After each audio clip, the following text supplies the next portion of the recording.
I'm going to move over to the next story here from Eurogamer. Basically saying that Final Fantasy VII Rebirth director says fans don't want DLC as much as they want Part 3. And in quotations, it says, that's why we decided not to focus resources on creating DLC at the moment. An interesting take. Let's. Yeah.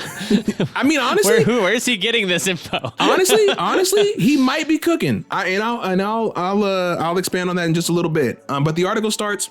It says Final Fantasy Rebirth will not be getting any significant story-led DLC. That's according to Final Fantasy VII Rebirth director Naoki Hamaguchi, who told the Daily Star that whilst he's aware that the fan community would like an expansion like episode Intermission, the team's focus is instead on Part 3 in order to get it out as quickly as possible. We definitely do hear desire from the fans. The voices out there that want that kind of thing, Hamaguchi said in the interview. I understand it completely, but I think from my perspective, what fans really want to see the most is not necessarily DLC. They want to see the third part of the series as quickly as possible. So that's why we've decided not to focus the development resources on creating additional extra episodes for DLC at the moment. We really are putting all our efforts into getting the third game out as quickly as we can. So for the moment, that's where we're focusing our time. Final Fantasy, let's see here. He deliberately intended for Rebirth's ending to cause debate and keep players guessing until the trilogy's forthcoming conclusion. So Final Fantasy VII Rebirth not getting DLC, honestly, I think is a good move. And I'll explain why, because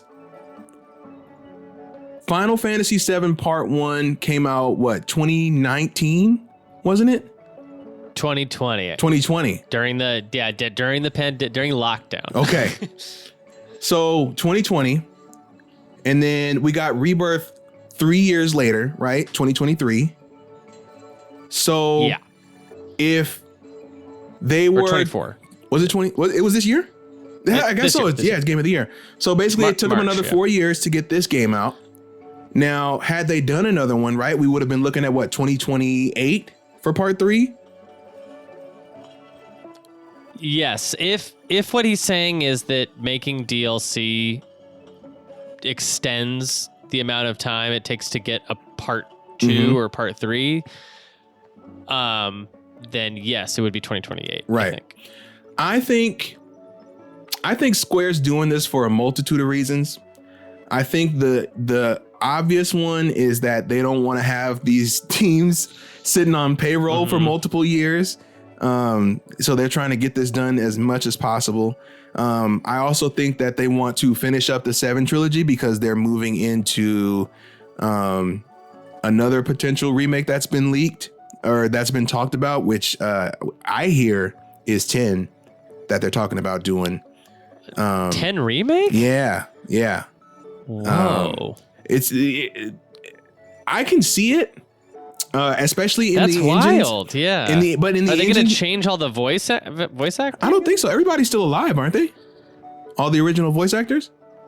Right, but I guess what I'm saying is, like, are they going to redo the script? I would imagine. And I don't think they're going to like do a remake in the style of 7 where they change the timeline. I think this is probably going to be more of like a 1-to-1 type of deal. Yeah, I know, but I'm saying, like, are they going to build it from the ground up remake? Oh yeah, that's what the word is. Yeah. So then it needs an entirely new script and it needs an entirely new everything. Right. So because by the time then you would get different voice actors. You probably wouldn't get the same people. I mean, unless they can still do it. I would bring the originals back if they can still do it, and if they could still do it well.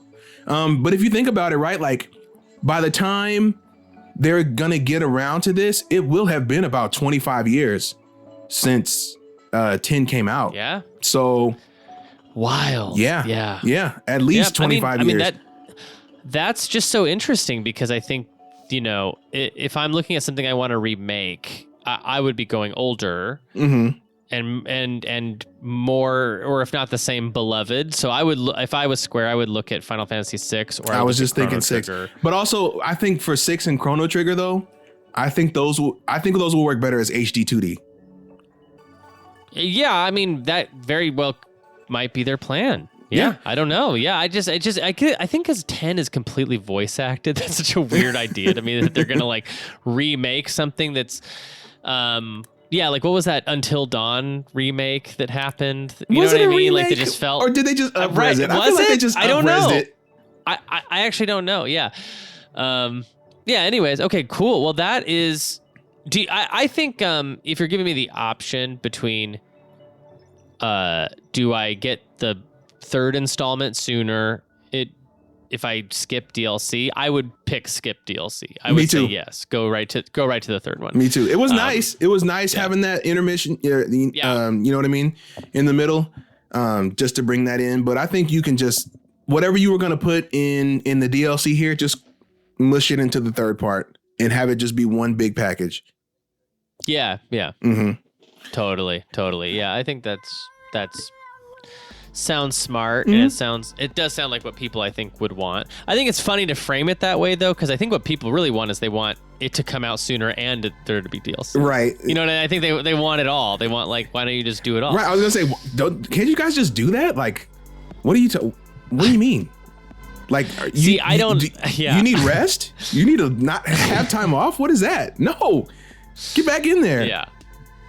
I mean, it's like, but we don't know anything about how these games are made, right? Like, we don't know. Like, no, I didn't consider that the DLC for 7 remake was such a tug on their resources, because that seems like, why would you do that? You know, because it's like, you know, just clearly move on to the next game and like get it out. Right. But I guess everything has DLC these days for the most part. So yeah, and I think Rebirth was even bigger than remake. So I'm pretty sure like Square is looking at these numbers and they're like, yo, huge. Not as many people bought Rebirth as we thought we were gonna buy it. So maybe we should just go ahead and get this going so we can get that trilogy done, get it out, and move on to the next thing. But hopefully that this means that we get like a 2026 launch. That would be ideal, because then you can get it great. You can get it right at the tail end of PS5, and then have PS6 to be a clean slate for whatever the next big Square project is going to be. So hopefully that's what we get as far as the timeline. I don't want to think about PS6 at all. You better start. Because it's coming. I am like, oh gosh, it feels way too soon. Well, we barely got anything out of 5 yet, and we're what, 4 That's years what I'm in? saying. I know, it's horrible. This is the worst generation. This is the worst PlayStation by far. This is the worst PlayStation generation by a country mile. And I don't know how, if you really care about PlayStation, I don't know how you can look me in the face and rebuttal that. But thank you so much for watching that clip from our podcast. Remember, if you want to watch the full episode, link will be in the description below. You can click on that and check it out. We got listener questions. We got more news segments. We got what you playing. We got a lot of fun things. So yeah, more than just the news. There's a lot more to the show that you should go check out. So remember, click that link in the description. Check out that full episode.